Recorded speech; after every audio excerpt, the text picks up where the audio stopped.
tayo ng seafood para mamukbang po natin. Pero ano po ang masarap na luto?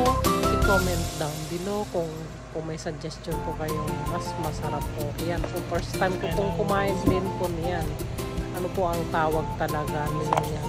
Clams na yan. Niluluto po natin sa aking nalalaman. Kaya kung may suggestion, thank you po. Yan, bali binabad po natin para makalawang naman po sila.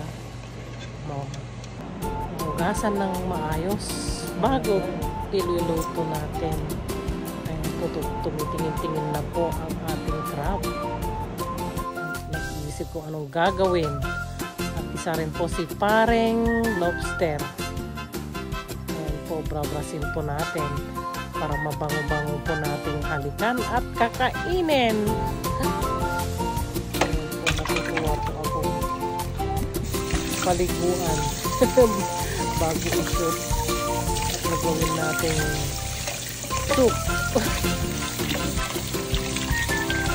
At balik tatlong klase po, isang lobster, isang crab, at saka yun po isang razor na yun, tawag.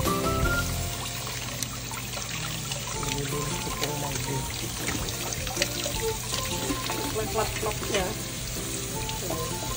So dito. Close open. Close open. Close open. Close open.